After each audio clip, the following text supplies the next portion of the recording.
नमस्कार भक्तों, आज हम करेंगे वैभव लक्ष्मी व्रत की कथा शुरू करते हैं। एक शहर में शीला और उसका पति ईमानदारी से रहते थे। उनकी गृहस्थी बहुत ही अच्छी चल रही थी। शीला धार्मिक और संतोषी थी, पति भी विवेकी और सुशील था। शीला और उसका पति ईमानदारी से जीते थे।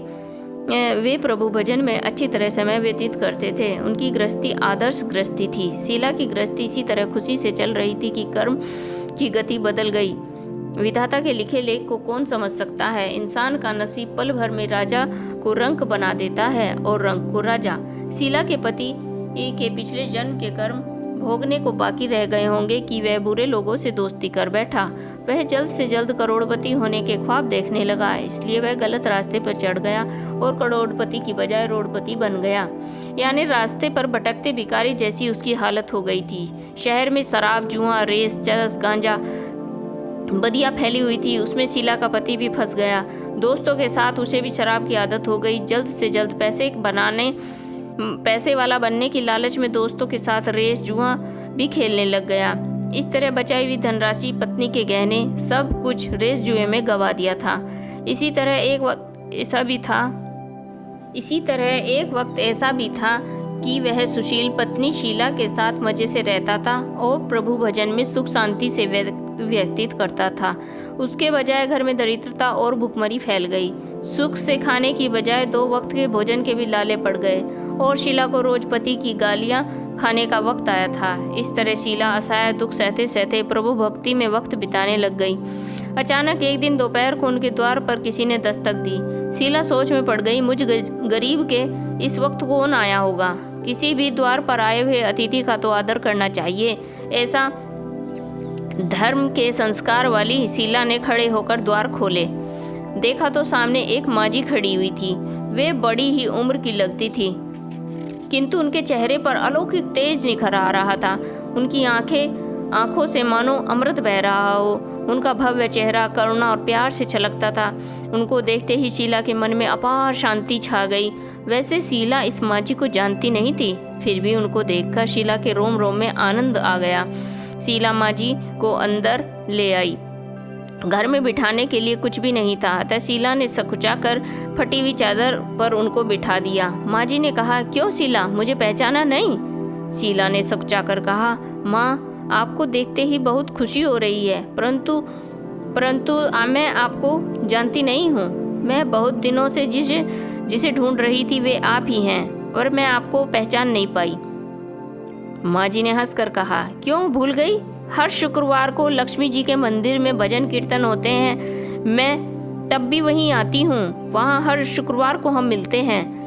पति गलत रास्ते पर चढ़ गया। तब से शीला बहुत दुखी हो गई थी और दुख की मारी वह लक्ष्मी जी के मंदिर में भी नहीं जाती थी। बाहर के लोगों के साथ नजर मिलाते हुए उसे शर्म आती थी। उसने यादाश्त पर जोर दिया तो वह माजी याद ही नहीं आ रही थी। तभी माजी ने कहा, तू लक्ष्मी जी के मंदिर में कितने मधुर भजन गाती है, अभी तू दिखाई नहीं देती, इसलिए मुझे हुआ कि तू क्यों नहीं आ रही है, कहीं बीमार तो नहीं हो गई। ऐसा सोचकर मैं तुमसे मिलने चली आई हूँ। माजी ने कहा, बेटी, सुख और दुख धूप और छांव की तरह होते हैं। सुख के पीछे दुख आता है और दुख के पीछे सुख आता है। धैर्य रखो बेटी। और तुझे क्या परेशानी है? तेरे दुख की क्या बात है? मुझे सुना, तेरा मन हल्का भी हो जाएगा और तेरे दुख का कोई उपाय भी मिल जाएगा। माजी की बात सुनकर शीला के मन को बहुत शांति मिली। उसने माजी को कहा, माँ, मेरी गृहस्थी में भरपूर सुख और खुशियाँ थी। मेरे पति भी सुशील थे। भगवान की कृपा से पैसे की भी कमी नहीं थी। हम संतोष थे। हम शांति से गृहस्थी चलाते ईश्वर भक्ति में अपना वक्त व्यतीत करते थे। यकायक हमारा भाग्य हमसे रूठ गया। मेरे पति को बुरी दोस्ती लग गई और बुरी दोस्ती की वजह से वे शराब, जुआ, रेस, चरस, गांजा वगैरह खराब आदतों के शिकार हो गए। उन्होंने सब कुछ गंवा दिया और हम रास्ते के भिखारी जैसे बन गए। यह सुनकर माजी ने कहा, हर इंसान को अपने कर्म भुगतने ही पड़ते हैं, इसलिए तू चिंता मत कर। अभी तू कर्म भुगत चुकी है, अब तुम्हारे सुख के दिन अवश्य आएंगे। तुम तो माँ लक्ष्मी जी की भक्त हो।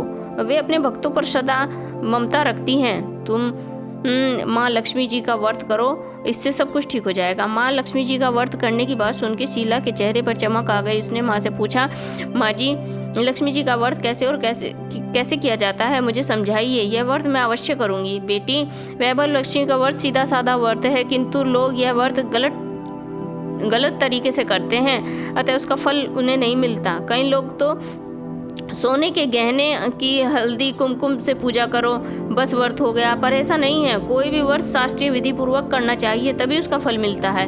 यह व्रत शुक्रवार को करना चाहिए। सुबह में स्नान करके स्वच्छ कपड़े पहनने चाहिए और सारा दिन मन में जय माँ लक्ष्मी का रटन करते रहो। किसी की चुगली नहीं करनी चाहिए। शाम को पूर्व दिशा में मुख कर के आसन पर बैठ जाओ। सामने पाटा रखकर उस पर लाल रुमाल बिछाओ। रुमाल पर चावल का छोटा सा ढेर बनाओ। उस ढेर पर पानी से भरा तांबे का कलश रखकर कलश पर कटोरी रखो। उस कटोरी में एक सोने का गहना रखो। सोने का ना हो चांदी का भी चलेगा। चांदी का ना हो तो नगद रुपया रख लो। बाद में घी का दीपक जलाकर धूप बत्ती सुलगा कर रखो। माँ लक्ष्मी के बहुत स्वरूप हैं और माँ लक्ष्मी जी का भी श्री यंत्र, माँ लक्ष्मी जी को श्री यंत्र भी अति प्रिय है। अतः वैभव लक्ष्मी में पूजन करते वक्त प्रथम श्री यंत्र लक्ष्मी जी के विविध स्वरूपों का सच्चे दिल से दर्शन करो। इस सच्चे दिल से दर्शन करो। उसके बाद लक्ष्मी जी का सत्वन का पाठ करो। बाद में कटोरी में रखे हुए गहने, रुपये, हल्दी, कुमकुम, चावल चढ़ाकर पूजा करो और लाल रंग का फूल चढ़ाओ। शाम को कोई मीठी चीज बनाकर उसका प्रसाद रखो। न हो सके तो शक्कर गुड़ भी चल सकता है। फिर आरती करके 11 बार सच्चे हृदय से जय माँ लक्ष्मी बोलो। बाद में 11-21 शुक्रवार का यह व्रत करने का दृढ़ संकल्प माँ के सामने करो। आपकी जो मनोकामना हो वह पूरी करने को माँ लक्ष्मी जी को विनती करो। फिर माँ को प्रसाद बांट दो। माँ का प्रसाद सबको बांट दो और थोड़ा सा प्रसाद अपने लिए रख लो। अगर आप में शक्ति हो तो सारा दिन का उपवास रखो। सिर्फ प्रसाद खाकर शुक्रवार करो। न शक्ति हो तो एक बार शाम को प्रसाद ग्रहण करते समय खाना भी खा लो। अगर थोड़ी भी शक्ति न हो तो 2 बार भोजन कर सकते हो। बाद में कटोरी में रखा गहना रुपया ले लो। कलश का पानी तुरंत तुलसी की क्यारी में डाल दो और चावल पक्षियों को डाल दो। इस व्रत के प्रभाव से सब प्रकार की विपत्तियां दूर होकर आदमी मालामाल हो जाता है। संतान न होने पर संतान प्राप्ति होती है। सौभाग्यवती स्त्री का सौभाग्य अखंड रहता है। कुंवारी लड़की का मनभावन पति मिलता है। शीला यह सुनकर आनंदित हो गई। फिर पूछा, माँ, आपने वैभव लक्ष्मी व्रत को जो शास्त्रीय विधि बताई है मैं उसे अवश्य करूंगी, किंतु उसकी उद्यापन विधि किस तरह करनी चाहिए यह भी कृपा करके मुझे सुना दीजिए। माँ जी ने कहा, 11-21 जो भी मन्नत आपने मांगी हो यह व्रत पूरी श्रद्धा के साथ और भावना के साथ करना चाहिए। व्रत के आखिरी शुक्रवार को शास्त्रीय विधि अनुसार उद्यापन करना चाहिए। मैं तुझे बताती हूँ। आखिरी शुक्रवार को खीर या नैवेद्य बनाओ और पूजन विधि हर शुक्रवार को करते रहो, वैसी ही करनी चाहिए। पूजन विधि के बाद श्रीफल फोड़े और कम से कम 7 कुंवारी सौभाग्यशाली स्त्रियों को कुमकुम का तिलक करके साहित्य संगम की ये वैभव लक्ष्मी व्रत की एक पुस्तक उपहार में देनी चाहिए और सबको खीर का प्रसाद देना चाहिए। फिर धन रूप स्वरूप वैभव लक्ष्मी स्वरूप माँ लक्ष्मी जी की छवि को प्रणाम करें। माँ लक्ष्मी जी का यह स्वरूप वैभव को देने वाला है। प्रणाम करके मन ही मन भावुकता से माँ को प्रार्थना करते हुए, हे लक्ष्मी माँ, हे माँ लक्ष्मी, मैंने सच्चे हृदय से आपका वैभव लक्ष्मी व्रत पूर्ण किया है, तो माँ हमारी जो मनोकामना की है वह पूर्ण हो जाए। हमारा सबका कल्याण करो। जिससे संतान न हो उसे संतान देना। सौभाग्य स्त्री को अखंड सौभाग्य देना। कुंवारी लड़की को मनभावन पति देना। आपका यह चमत्कारी वैभव लक्ष्मी व्रत जो करे उसकी सब विपत्ति दूर करना, सबको सुखी करना। माँ सबकी आपकी महिमा अपरंपार है। इस प्रकार की प्रार्थना करके माँ लक्ष्मी जी का धन लक्ष्मी स्वरूप को भाव से वंदन करो। शीला ने यह संकल्प करके आंखें खोली तो सामने कोई न था। वह विस्मित हो गई और माँ जी कहाँ गई है उसे भी पता नहीं चल पाया। साक्षात लक्ष्मी जी थी। शीला लक्ष्मी जी की भक्त थी, इसलिए अपने भक्त को रास्ता दिखाने के लिए माँ लक्ष्मी देवी माँ जी का रूप धारण करके शीला के पास आई थी। दूसरे ही दिन शुक्रवार था।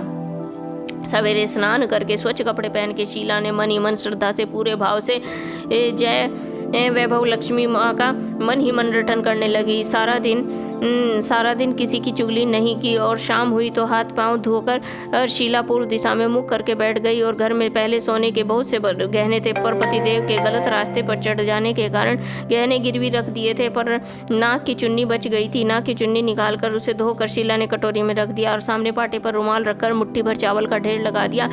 उस पर तांबे का कलश पानी भरकर रख दिया। उसके ऊपर चुन्नी वाली कटोरी रखी। फिर माँ जी ने जो कहा था कि शास्त्र विधि से अनुसार वैभव लक्ष्मी व्रत किया। यह प्रसाद पहले पति को खिलाया। प्रसाद खाते ही पति के स्वभाव में फर्क पड़ गया। उस दिन से शीलस ने शीला को मारा नहीं, सताया नहीं और शीला को बहुत आनंद हुआ। उसके मन में वैभव लक्ष्मी व्रत के प्रति श्रद्धा बढ़ गई।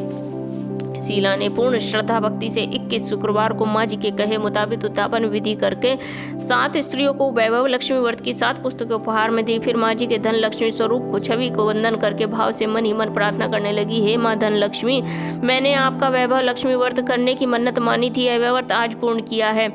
हे माँ, मेरी हर विपत्ति दूर करो, मैं हमारा कल्याण करो, जिससे संतान न हो से संतान देना, सौभाग्यवती स्त्री का अखंड सौभाग्य देना, कुंवारी लड़की को मनभावन पति देना। जो आपका यह चमत्कारी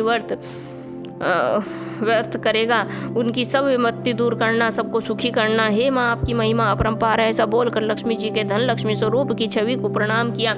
इस तरह शास्त्रीय विधि पूर्वक शीला ने श्रद्धा से व्रत किया। उसे तुरंत ही फल मिल गया। उसका पति गलत रास्ते पर चला गया था, वह अच्छा आदमी हो गया और वो कड़ी मेहनत करके व्यवसाय करने लगा। माँ लक्ष्मी के वैभव व्रत के प्रभाव से उसको अधिक मुनाफा होने लगा और तुरंत ही शीला के गिरवी रखे हुए गहने छुड़ा लिए। घर में धन की बाढ़ सी आ गई। घर में पहले जैसी सुख संपत्ति छा गई। वैभव लक्ष्मी व्रत का प्रभाव देखकर मोहल्ले की स्त्रियां भी शास्त्रीय विधि पूर्वक वैभव लक्ष्मी व्रत करने लगी। हे माँ धन लक्ष्मी, आप जैसे शीला पर प्रसन्न हुई, उसी तरह आपका यह व्रत करने वाले सब पर प्रसन्न होना, सब सुख शांति देना। जय धन लक्ष्मी, जय माँ वैभव लक्ष्मी। बोलो लक्ष्मी माता की जय।